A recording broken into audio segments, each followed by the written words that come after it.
Welcome back to the dojo, everybody. This is True Talk Tuesdays with TruMotion, where a couple of guys talk about how to make the world a better place and hopefully make your day a little bit better in the process. My name is Mark, followed by my co-host Stephen. Let's get things kicked off. Well, today we've got a very special episode. We've got a full house here in the dojo. We've got the West Jordan crew with us. We've got Nick, Martine, and Eddie all here in the studio. So we've got a packed house. So we've got a lot of cool things to talk about. So first off, we'll give each of you West Jordan guys a chance to kind of tell us a little bit about yourself, how you got started. Yeah, we'll start down here with Nick. Martin or Eddie's already telling me to not let him talk, which is cool. Okay, that's right. So yeah, these guys have been running a really big school here in Utah for the last, I don't know, how long have you guys been together? 3 years? 2 years? I think it's 3 years. 3 years? Yeah. Okay. 2 years this year, actually. This tournament, that's when I came in and Eddie was full time. All right, so two years with this this 3-man crew. So it's been a lot of learning things going on, a lot of cool things, a lot of problems we never thought we would encounter, but in a good way. So that's awesome. So Nick, we'll kind of have you started off, kind of tell us a little bit about yourself and how you got started with your training, man. Yeah, for sure. When I got started, I was in probably the classic kid position. You know, I was in my room just hanging out, really not doing much, and my grandma walked in with a flyer that she actually got from when she was grocery shopping. I was the instructor there, and asked me if I wanted to do karate, and I was kind of like, okay, why not, right? Yeah. Try it. And then, second I went in for my first lesson, it was a blast, and then signed up on the spot. I was 6, and then pretty much stayed with it all the way till I was about 13, and then we moved here to Utah from Nevada. And yeah, and then I was on a big hiatus for a while, and then I ended up working at, and seeing the same dojo I trained at right behind that work, right? Okay. And then I went in next day and then signed up again, and then kind of started again. Where did you sign back up when you started back here in Utah? It was the old West Jordan dojo in Jordan Landing. Okay, in Jordan Landing. So Yeah. you started working in Jordan Landing again. All of a sudden you're like, oh, hey, I know that place. Mm-hmm. Yeah. Okay. And what's funny is I stopped when I was a third brown. So I always told myself I wanted to come back and get my black. Yeah. And then that's when I finally rejoined, and then, took a couple years of practice, and then eventually got my black. And then, When did you test for your black? Oh, man, I can't even remember. So I'm trying to think of, because I've always known you as a black belt. I just remember the test. It was in Layton when Layton was around. Okay. Yeah. Huh. Do you remember when you started back up? Was it pre-Z Ultimate or post-Z Ultimate? It was post the Ultimate. Okay, so post 2010? Mm-hmm. Okay. Yeah. So you probably tested in 2012. Yeah. Okay. Yeah. Nice. When did you start teaching full-time? I can only remember, I think it was about 8 years ago. It was in the Jordan Landing dojo. I was in the academy for probably 6 months, and then I ended up going teaching full-time? Yeah.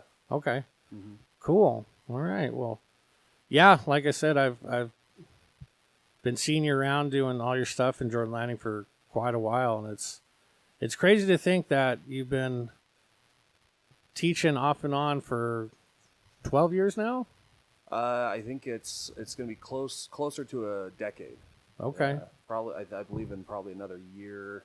Oh, that's right, because you got your black belt in 2012, Mm-hmm. so you probably started teaching around 2014. Yes. Okay, so a decade's worth of teaching. Yeah. That's That's impressive. That's That's crazy to think about. Yeah. Yeah, it's crazy and fun because you're like, damn, I've been doing this for a long time. All right, well, cool. All right, Nick. Well, it's good to have you on the show, man. Appreciate it. Next up, we got Martine. Martine, kind of the same thing. Like, let us know a little bit about yourself, man. The start of how I started martial arts is kind of hazy for me, and it's because I signed up. My mom signed me up when I was 2.5 years old. Yeah, you were a young So kid. I don't really remember the whole start of it. I know that the earliest memories I have of martial arts were watching Ninja Turtles and Three Ninjas. Do you remember Three Ninjas? Oh God, I got Three Ninjas on my iTunes. Three Ninjas is crazy, but I remember just watching those things and being super interested. If I'm not mistaken, I remember watching one of those and I told my mom like, hey, I want to do martial arts, or I'd want to be like them. Yeah. Every kid says that, right? Yeah. When you see like a superhero or something Every related little with boy martial kicks arts. and punches. I want to do that. Every little boy, Yeah. little girls too.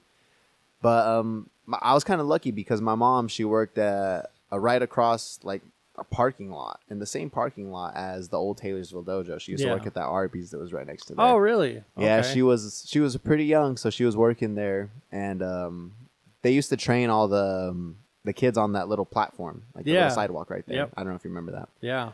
But she remembers just watching those kids do their martial arts and thinking like that'd be a good thing for, me. And she remembered specifically watching Cody McGuire all the time when he was out there. And she didn't know his name, obviously. She saw Master Martin and Cody McGuire training out there.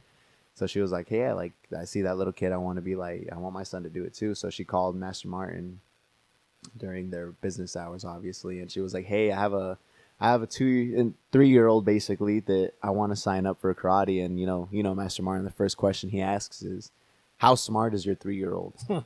You know, and she's like, oh, well, he's pretty smart.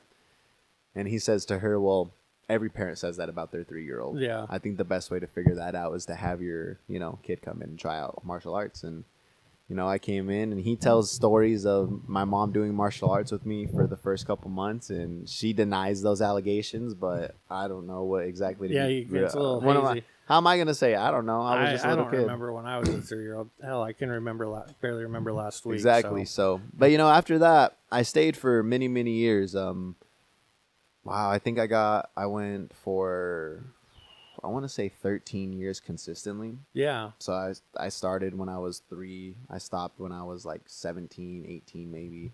I took a couple years off and then I came back when I turned 21. And ever since then, I've just been back teaching martial arts. I came back as a student, and I was so out of shape. Like, it was during that COVID time. Yeah. So I stopped when COVID was, like, at its full swing and all this other stuff. So when that was going on, I gained so much weight. I ballooned up to, like, 250. Really? I was huge. Yeah, my face was all swollen and fat. I have pictures, and I'm like, oh, God, I can't believe that was me. But I came back, and I started out as a student for about a year. And I trained, and I came up to Master Martin one day. I was like, hey, like, what do I have to do this? Because I was working at some place. I think I was working at T-Mobile or something like that. And I don't know about you guys. Maybe you feel the same way because you've been teaching for so long. And we all probably feel the same way about this. But I don't really have anything else in life that I love and would love to work in and do consistently that's not like something that you have to like being a rapper or being like a soccer player or being like a basketball player, whatever it may be, that has like those career elements to it that you can build a lifestyle off of. But I have that with martial arts. Yeah, absolutely. And I've done it for so long, so I was like, if I have this skill and I could just figure out the whole signing people up thing, like, well, that'd you've be also golden. had you also like you and Nick have both had a taste of like quote unquote the real world, right? Where it's like you've had a job, and like having a job sucks. It man. sucks so bad. It's not. So, I don't know if it's just a martial arts person thing or if it's just people in general, but I don't have that program in me to want to go clock into somewhere and get paid $18 an hour at most at some definitely places. Not the 9 to 5er where you sit at a desk and then you get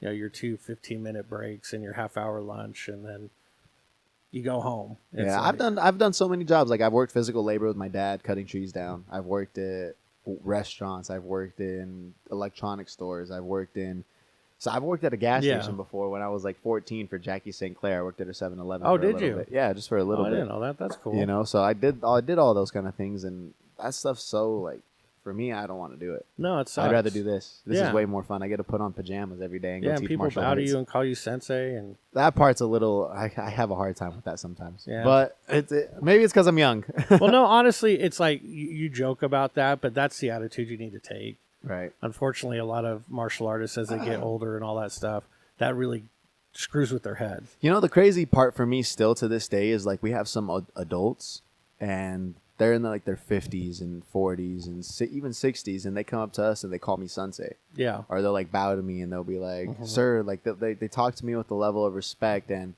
I know it's because of how I maintain my image and how I handle myself with them. Yeah. That's why they talk to me like that. But it blows my mind that these people that have so much more life experience than me look at me in this particular facet of life, and they're like, you know what, that is Sensei. That is somebody I can look to and have advice from in martial arts and different things like that. Yeah, It's well, so exactly. wild. You just said it, the key phrase right there. It's like, in this aspect, in martial arts, you have way more experience than they do. Right. Because, like, let's be honest, how many people have 10 years plus experience with anything? Right. Especially nowadays. Right. I mean, like, you don't see that. I mean, so the fact that there's, like, two of you already in one school that has 10 plus years experience, that doesn't really happen too often. Right. So the fact that, like, these men are like, yes, like, he is far more knowledgeable than me at this. Like, I need to listen to him. Right. That just shows that you guys are good at what you do. And I think another thing is that we work out too. Like, we don't just, like, a lot of senseis, they're afraid to work out. A lot of instructors, you'll see that with masters and stuff like that. Like, they don't like to work out. The Utah group, we're always working out. Like, and I think that's the cool thing is we'll go Saturdays and we'll mix it up with everybody. Yeah. We'll go put gear on. We'll spar with them too, and we'll have a good time. And I think that also gets another level of respect because you're training and you're preaching these things, but then you're showing that you can do them. Mm-hmm. And I don't think that happens enough in life, like ever. No, exactly. And that's a you know, a really big,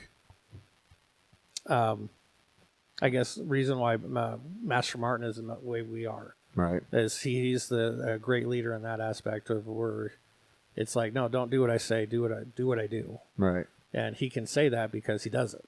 Right. So, like, that mentality and that type of structure, that all comes from him. Right. Where it's like, no, you work out and this and that. And Utah forever has always been known as a tough crew. Mm-hmm. Like, we're talking like during Master Linton era and this and that. It's like nobody really, like, Utah was always kind of put in the background because it's Utah. But everybody knew, it's like, dude, if you ever sparred or fought with people from Utah, you knew you had a sparring match. Right. Because you would either be sore for a week or you would have gotten your ass whooped. Okay. Yeah. And and you can even take it back further than Master Martin, and it's like, that was Master Linton. Right. Dude, he beat up everybody. I've always thought, like, in a lot of different areas, not even just in, like, martial arts, but there's so much stuff in Utah that is, we're almost a slept-on state. Yeah, very much so. In terms of a lot of different things. Like, our state is so slept on, and I think our martial arts, like, I've gone to other states and seen other people's martial arts. Mm-hmm. I've done tournaments out there. We've all done tournaments out in other places, and we look at some people, and we're just like, you're all right, but you're average. I'm going to take you. But Master Martin, like, you said it best. Master Martin, the way he pushes his instructors and he wants everybody just to be them best selves. Like, yeah. Well, it's that whole that's true motion. It's like, you know, building better people. Not only are we trying to build better people, but we're trying to be better ourselves. Right. It's like, we can't build better people if we're not trying to actively do that at the same time, like you said. And so, well, yeah, no, a lot of really cool stuff. Absolutely. But all right, now it's time for the quiet wonder of the world. We got Mr. Eddie De La Rosa with us. Eddie, I know you don't like to talk a whole lot, so I really appreciate you being on here, man. But yeah, kind of give us a little brief history on how you got started. Like, I don't know if obviously some people don't even know this, but like, you were like one step away from being like an RSL soccer player at what, 17, 18 years old? So kind of talk to us a little bit about your soccer history, man. So I started off with sports at the age of 4. That's when my dad started teaching me how to play. And then obviously at the age of, I've always been one of the younger kids in my grade because I was born in the summer. Okay. And so at the age of 5, I got enrolled into kindergarten. Now at this point in time, since I've only been exposed to speaking Spanish, I didn't understand anyone and I didn't learn how to speak or write or any of that basic stuff until I got to like 3rd grade. Really? Yeah, and so like from kindergarten all the way to 3rd grade, you were still just speaking Spanish, and I was just pretty much like clueless about what was going on. So I always had like a tutor to translate for me. Okay. And so I remember when I was closer to the age of, I think like 6.5, 7, something like that. I was getting bullied in school because I didn't understand English. However, since I've been practicing soccer since I was 4, I would play with the kids, and in the sport of soccer, I'm sure in other sports, when you're just a little bit better than everyone else, they just kind of get pissed at you. Yeah. And so they start targeting you. And so I remember going home and crying to my parents saying I was getting bullied and I didn't have like no clue what they were saying to me. And at this point in time, that's when I realized what racism was. Okay. So these kids were saying like all these crazy like Hispanic comments. Uh-huh. And so I told my parents about it. And so they gave me this option to either go play in a soccer team or go find some sort of like martial arts school so I could learn how to defend myself. And so Jordan Landing existed right across my neighborhood. I live in this little neighborhood right across Jordan Landing. Okay. So I was like 5 minutes away from that dojo. And I remember I went on a Wednesday afternoon. No, it was a Sunday. And obviously on Sundays, we were closed. Yeah. And so I had to wait until a Wednesday, which was my dad's next day off. And then I went, I did a trial class, and I liked it, and I pretty much signed up on the spot. And so then And you worked with James, right? I worked with Eric Bourne first. Oh, so you had Eric Boring first. Yes. He took Really? he took me all the way to like blue, purple, something like that. I did not know that. And then James became an instructor there, and then I got transferred to James. Okay. And then Did you ever work with Tiffany? I did for a teeny bit. It wasn't like Okay. It was only when James was like busy, pretty much. Gotcha. Okay. Okay. But she was an instructor there while you were there. Yes. Okay. And so then, I've pretty much been. I've never taken a break from karate. I've always. Yeah, you've Yeah. you've been straight through the whole time, haven't you? Yeah. And then Nick came along, and so then Nick taught me from, I believe it was like green advanced to like throw all my browns. Okay. And so then when headquarters started becoming a thing, then I got transferred back to James, and then James took me to my black. Okay. And at that point in time, I was still playing soccer. I actually didn't start playing club soccer until I hit the age of, I think it was 10. Because throughout all those years, I remember I begged my dad to put me in a soccer team, But Yeah. he was always so focused, and you got to become good in karate first before I can give you that. And so pretty much made Interesting. me earn myself to go play in a soccer team. Okay. And so then I played in a soccer team, like a regular youth club soccer team, from the age of 10 to 13. Okay. And so then I remember it was a preseason game, and RSL invited my club team to go play a preseason game with them. Obviously, we got destroyed, but Yeah. I was one of the players. After I remember the coach came speaking to my coach, and then I remember that same coming next week, they had a meeting with my parents. Oh, And for some okay. reason, I didn't get invited into the room with that meeting. I was kind of just sitting out in the halls. And I remember my mom came out crying. I was like, oh, great. They told me like I suck or something. Yeah. And I want to get released. And so then my mom came and gave me a big hug, and she told me, you're going to go try out with RSL.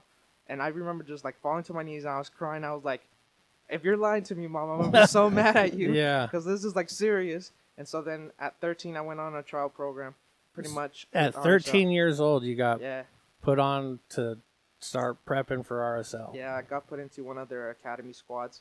And so then from 13 to 18, I pretty much had like this little 5-year contract to play with the academy. Okay. And so I grew up playing with the academy. I went to all of these out-of-state tournaments. Uh-huh. I got all of these Player of the Match awards. And so at the age of 17, that's when I graduated high school. I graduated a year ahead before my class. Okay. Because I just hated school, and so Yeah, I was you just wanted like, to get I out just of want it. to get out the way. Yeah. And so then RSL told me you can start coming to play with the under 21s. And so obviously they were all way more mature, they're Yeah. all bigger, they're all stronger, faster. And so I started picking up injuries. Now I had a thing where it's like I waited for like 3 months before I was technically not supposed to go back to play until for 6 months until I was fully recovered. And so I kept getting these injuries because I was just so impatient. Yeah, and you I wanted to get back prove on my the field. coach that I could go play with the Monarchs. Gotcha. And so I did play a couple matches with the Monarchs. It wasn't like anything crazy. I didn't play much. I was more like a sub, but You were on the roster, though. I was on the roster. And so Okay. then I picked up too many injuries, and then they asked me if I wanted to continue to play or I just had to get released. And so I had to have pretty much like a 2-month conversation with my parents. Yeah. I told Master Martin about this because he also kept telling me, he's like, okay, you graduated high school, what are you going to do now? Yeah. And so I kept debating if I should go play, if I should go work, if I should go to college. I had all these scholarships to go play as well. I was going to say, if you're already like, basically, were you getting paid from RSL? Or I was getting paid like nothing too crazy. It was more, so by getting paid, you were technically a professional. I guess so, yeah. Okay. Like, I was gonna say, like, did that exclude you from going to college? It could have, but since obviously I had all this exposure from the team, I still got all these scholarships. Yeah. And so then they found out I was the youngest kid on the roster, and so I don't think most of them realized I graduated at that point in time, but I was getting all these scholarship offers. Okay. And so like, but I told my parents I didn't want to go to college because one, I didn't know what to study. Yeah. And two, there's a reason I graduated early, so I didn't want to go play at a college level, and so I wanted to stick to the academy route. Well, when you said you accrued, started getting injuries, like what type of injuries were you like getting? I remember my first big injury was I was running against this other left back because I was playing a left wing, and I remember cutting in, and he came in like running like hard, and he slide tackled me, and I remember like I was trying to get back up, and then I was like limping and I fell back down, and then I realized I subbed out. I took my sock off and my cleat, and I remember like one of that little bone in the side was like sticking out, and I was like, is my foot broken? But I didn't feel like anything was broken, and so I remember I tried to like move it, but I couldn't. And then I was getting checked out by the doctors at RSL, and they told me that my foot got dislocated. So that was like my first injury. So was it your ankle? It was my ankle. Ouch. Okay. And so then I got a couple more dislocations on that same foot, and then I got my right foot broken. I was gonna say, when you get a dislocation like that, that's what happened with my left shoulder. I dislocated it when I was 16, and unless you go in and get it like those tendons surgically repaired, dude, it slips out all the time. So you would probably just be doing stuff, maybe even in karate, you could flick your foot forward and you'd feel it almost slip out every Remember when you kicked Jason Murphy's arm? Yeah. Did that happen? There was this point when Martin came back, I remember we were doing point sparring, and I was sparring this guy named Jason Murphy. I threw a roundhouse kick, and his elbow like peaked up, and my ankle got dislocated because I hit his elbow. I remember I fell back. I fell back. Actually, what's funny, in Martin, and I told Martin, I was like, Martin, grab my foot and yank on it, because I knew it was like something bad happened, and so, I remember that happening. Man, it really sucks when you hear things like injuries kind of derailing people's certain careers, but at the same time, it's like, because of those injuries, now you're able to do what you're doing now. Yeah. And truthfully, I mean, let's be honest, the fact that you could call yourself a professional soccer player is pretty badass. Okay, that you can't deny that. But I personally think you're making more of a difference being a teacher than you are being a soccer player. Okay, being a soccer player, yeah, you might get a little bit more like notoriety, but you're not going to make nearly the amount of difference in people's lives than you are right now being a martial arts instructor. Okay, so in terms of like, does it suck that you sustain those injuries? Hell yeah, dude, injuries suck, man. But at the same time, I believe that those injuries were happening so you would be an instructor. Because if you were healthy, be honest with yourself, would you be playing soccer? Yes. Exactly. Okay. You'd be Absolutely. Yeah, dude. Making like, I don't know how much money soccer players make, but I mean, making money playing a game, who would say no to that? But like I said, you would not be making quite the bigger impact than you are now. Okay, because let's talk about like the people that you kind of mentor in the academy. It's like, how many people's lives have you touched just doing that? Okay, more than you know. Okay, more than you know, that's for sure. So, but no, hey, I didn't know that much. I didn't really know all those stories about you. That was really cool to hear. Thanks for sharing those. I've been working with him for like 2 years, right? He just told me some stuff that I didn't even know either. There you go. So, he's really Dude, you got crap to say. Why don't you speak up? I think injuries, on the yeah. injury topic, with his ankle, like, I think that happens for everybody because I broke my back twice. I know he's herniated a disc. Was it herniated? I slipped a couple discs, but of course it wasn't martial art related. No, that's a dumb thing. It's like I've been hurt more doing everything else than martial arts. Exactly. Yeah, I don't think I've never got an injury in martial arts. Steven, I forgot you were here, man. Speak for everybody. Have you ever had any injuries? Not in the dojo. No? Yeah. Well, like in general. Yeah. What have you had? My whole back's fused. Really? I got like a couple things jammed up, some joints. Martial arts has always helped with that. No. No, it makes it harder sometimes. Sometimes, yeah. I understand. Yeah. Okay. Yeah, injuries are a crazy thing. Like I think I've only ever had like one real injury from martial arts. And that No, was the in only injuries national I've league. had from martial arts is being a punching bag for the old masters when I Oh, was younger. Those are probably the biggest injuries I've ever sustained. Is just standing there and letting him beat the shit out of you. You know, Master Martin, he's really safe with everybody. No, hasn't he injured really any- is, because he used to be the punching bag for everybody else. Like, I don't know if you remember, God, the tournament was probably back in, it was either 08 or 09, where we would have a couple of out-of-state masters come and do a seminar. And we had an old master, his name was Hans Prosch. He came out, he was from the San Diego, Arizona area.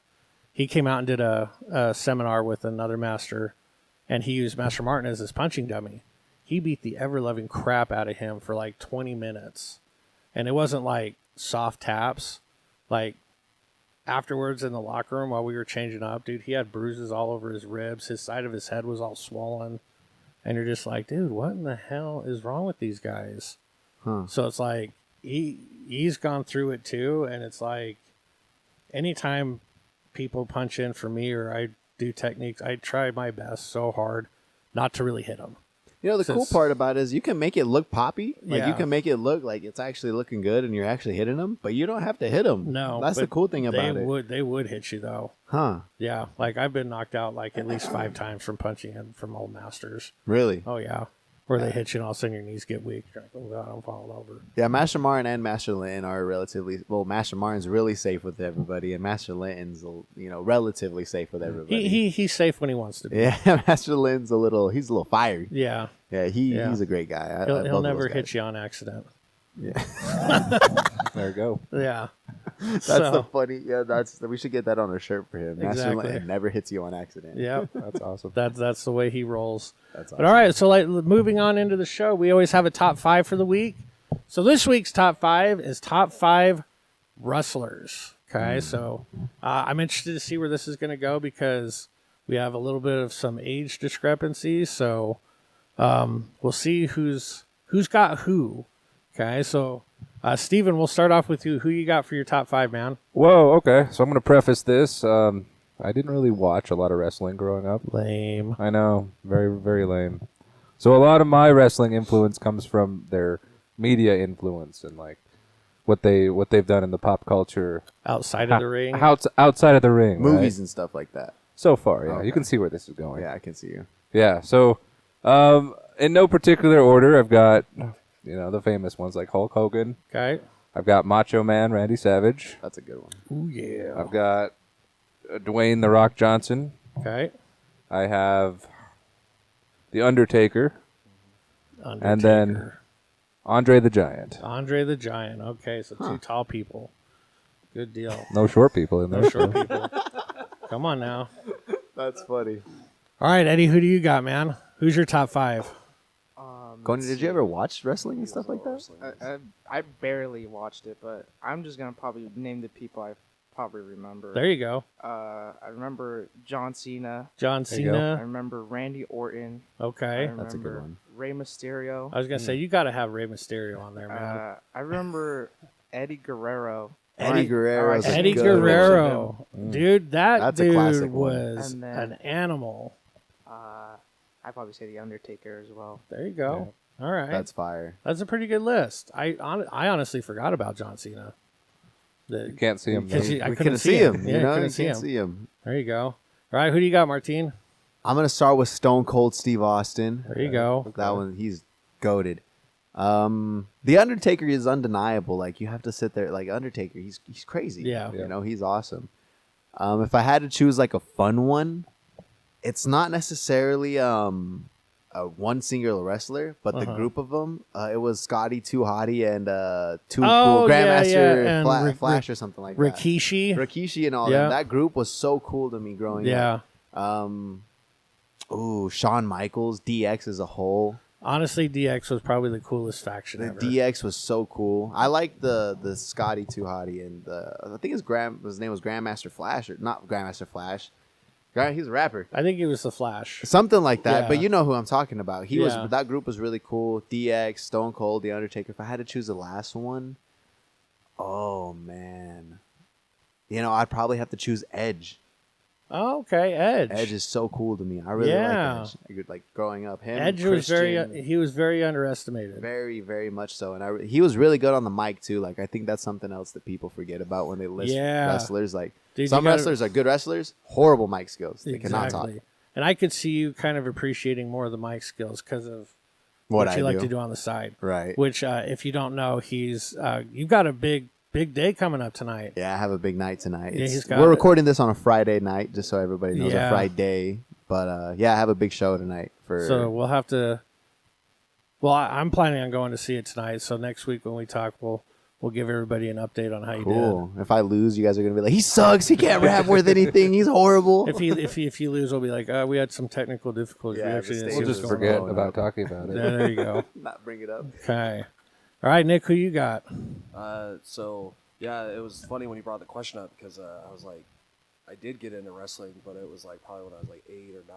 So I probably would have a better list if I could remember all those, Yeah, when you guys, were but- watching them. Yeah, when I was watching them, but it'd be like Stone Cold Steve Austin for sure, Mm-hmm. The Undertaker, Hulk Hogan, and Macho Man Randy Savage for sure. He'd probably be the number one, Yeah. and then probably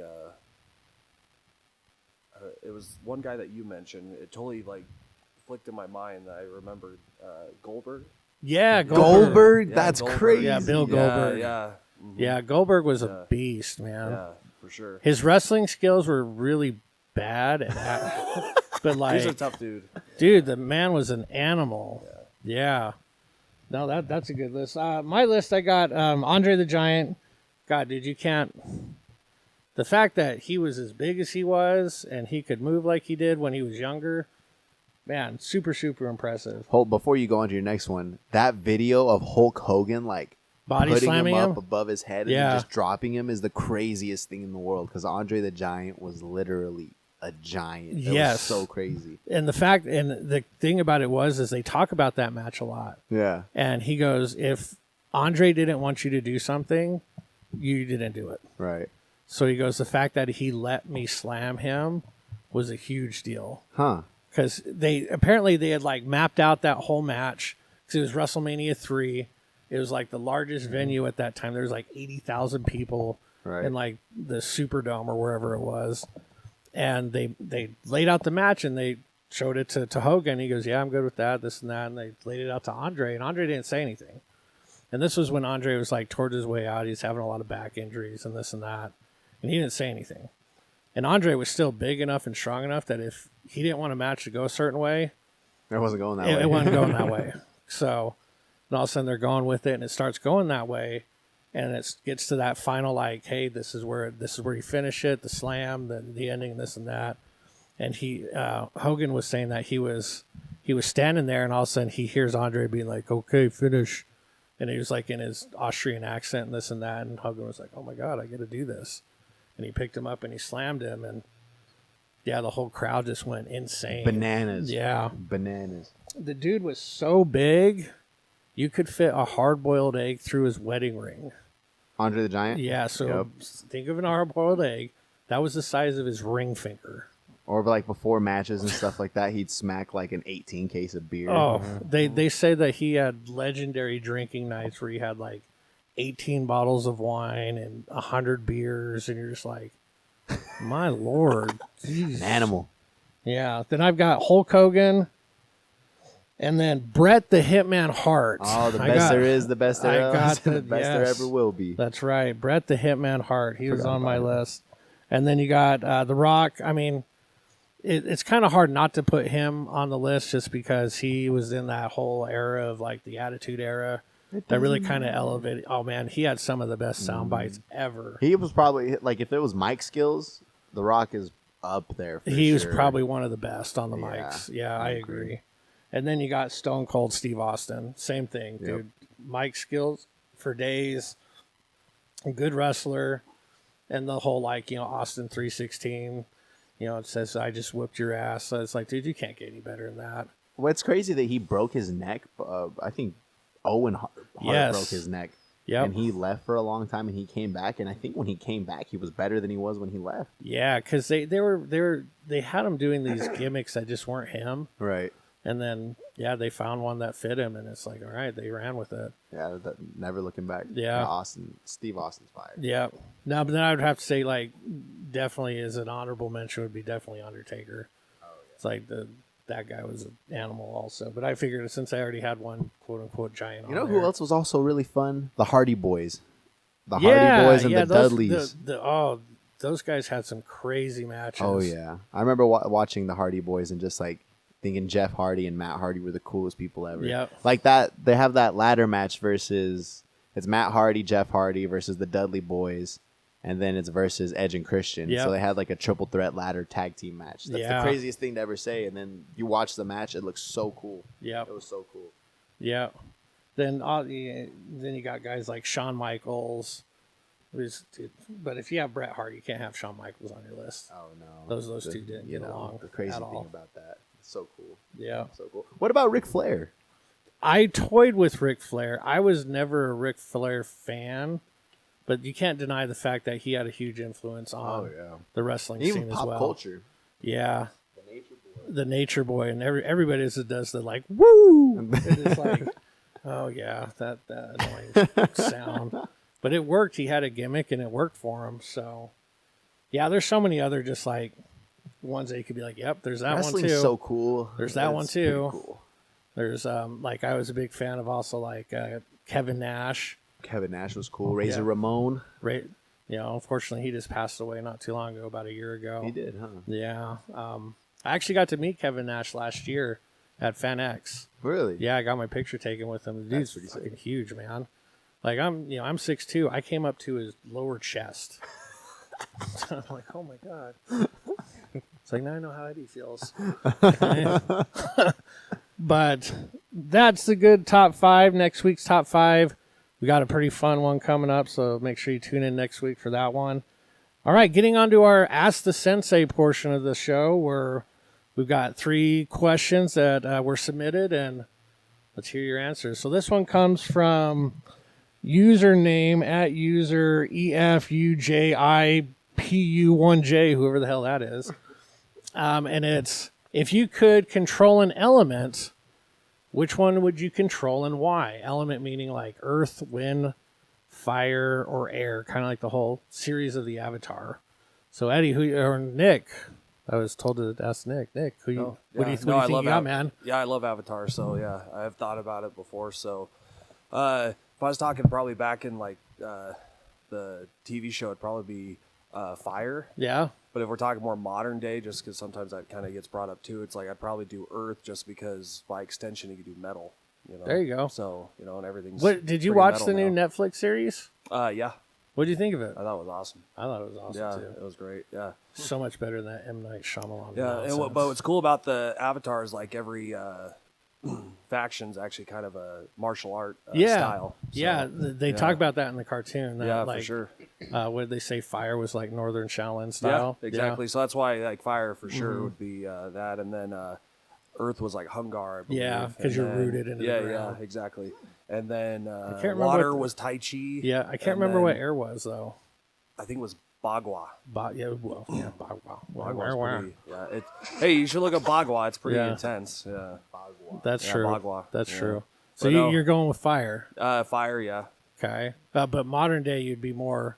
Well, just earth. because everything's like metal now. That's true. That's I true. think you'd be pretty unstoppable. You had Toph, who created metal bending. Yeah. Yeah. Yeah. That if you don't know the show, she's an earthbender that's blind. So, all right, Martine, what do you got? I've never seen the show, so I don't know much about the like. All right, so now you have homework. Yeah, all right. So I'm gonna go home tonight after I'm done with everything. But if we're using like that logic of like, well, everything contains this, I'd probably choose water because if I can control water, then I can control most humans because we're made of water. Yeah, our brain is 80% water. Yeah, that goes into literally in the show. There's blood bending, and blood bending's probably the strongest because you literally control their blood. Yeah, and, you can turn them into puppets. Yeah, exactly. Huh. So that would actually probably be the strongest. Yeah, I'd probably If someone choose water. could negate And it. plus, water like make it rain. Yeah. At any time of the day. You know, if you're feeling a little moody, got a Absolutely. little sad, little Forrest Gumps on, gotta Yep. make it Ice rain. cubes. Ice cubes. Rain and ice cube. All right, Eddie, what do you got?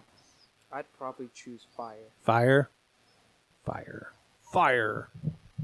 Yeah. Okay, why would you choose fire? I don't know. It seems a little bit aggressive.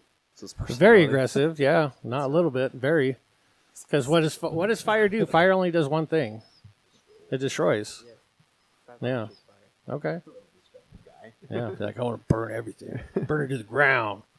Anarchy. Right? Yeah, totally. It's totally Eddie. Right. What do you got, Steven? Oh, I'm torn between fire and air. Yeah. Yeah. Okay. I like the whole fire aspect, with the control and whatnot, and getting things like being able to cut or something, you Yeah. know. But I mean, being able to like Fly. with air or fly, Yeah. that'd be baller. Yeah, that'd be cool. Yeah. Yeah. Make it to your wake up 5 minutes and then just 2 minutes later be at where you're supposed to be. I guess. Be Yeah. at work. That'd be kind of cool. No, but I would have to go with water. I love water, so it's like, dude, if you get me near an ocean, like my ass is in the ocean.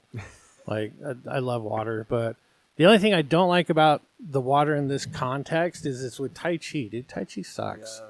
Like, let me rephrase. It's pretty. It's It's pretty, good to yeah. look at. I don't like to practice Tai Chi. There is a universe where Tai Chi is good for people and this and that. I just think it's too slow. So if it was like a cooler art they used it with, it'd be even better. What if they But- chose like kung fu or something like that instead for the water?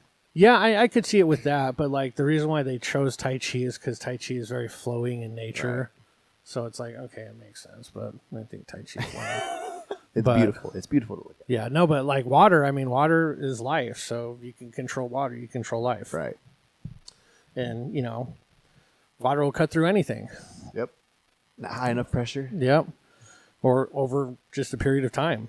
Yep, that is true. So if you let water do its thing, it'll carve and cut and do whatever you want it to. Then if you want to go through that whole Bruce Lee thing, water be a cup of water. be a cup of water. You walk Flow my friends. like water. You put water in the cup, it becomes the cup. All that stuff. So That's fire. yeah, no, I'm definitely the water end on that aspect. So, and then when you fire nonsense comes around, like I'll just pour water on your asses. I'll be a grease fire then. Yeah, exactly. I mean, you can't stop. Fire also has lightning too. So Yeah, no, yeah. it does. It has Yeah. lightning. Yep. Yeah. Water also. Oh, has that's Go- right. yeah, In the just- show, yeah, in the just show, go it does right- have just lightning. pierce you right Yeah, through the heart. exactly. Whatever. dude. Whatever, dude. Yeah, You can make you can You're make lightning. ice. I'll make an ice Yeah, thing you in can front of make me. an ice, thing. that's why I was always a huge fan of like Sub-Zero on Mortal Kombat because of the whole ice thing. So, well, all right, moving on. Okay, we've got tournament coming up in about 4 weeks. So, what's everybody's favorite part about tournaments? Okay, Stephen, we'll start with you. What's your favorite part about tournament? There's a lot that you can appreciate out of it, but I really like the satisfaction of like people that realize that it wasn't as bad as they thought that it would be. Yeah, it's definitely not as scary as it actually is. And for if sure. they end up winning, they've just forgotten about like all the anxiety that they've been Yeah. having for the past 2 months. For sure. So For sure. Eddie, what's your favorite part about tournament? I'd probably say sparring. Yeah, I was going to say, it could be personal. It could have nothing to do with students. You'd be like, I love getting out there and mixing it up with people. And Yeah, I'd probably say sparring. Yeah. It's something, well, when you look into like martial arts or learning how to defend yourself, like in our system we have forms. I didn't really know forms existed, obviously, until I got into the program. But Yeah. obviously I knew what fighting was, yeah, and so, everybody knows what throwing hands yeah, is. so I'd probably say sparring. Yeah. Dude, I remember there's been a couple of matches when you were in the instructors academy where it was you and Jay. Oh, yeah. Oh, fuck, dude, you and Jay, your matches would last for freaking ever. I remember I slipped when I was a junior black. Uh-huh. And I had to roll away from Jay. 'cause Yeah. He was like chasing me down. He was trying to stomp on you. Yeah. There was one match. It was at the West Jordan Library. I swear to God, it lasted a half an hour. Yeah. I'm like, would you just call the match? I don't even care who wins anymore. It's like, I want to move on. Yeah. I remember that. That was a long time. It was a long match. I was like, would the love of God somebody get a point? It'd be like, because Jay is like the perfect spar for you because he'll just stand there and wait for you to come to you. But then all of a sudden, if he goes to you, you're like, fast as shit. And all of a sudden you're like gone. And it's like, he's chasing you around the ring. And it's like, would somebody hit somebody for the love of God? Yeah. Yeah, that was a fun and long ass match. But okay, sparring. All right, Martine, what do you got? If it's like a personal thing, I really like sparring too. I like Yeah. going out there, especially in like other states. Just that's really fun. Tune in next week for the second part of this interview. Kick it with us then.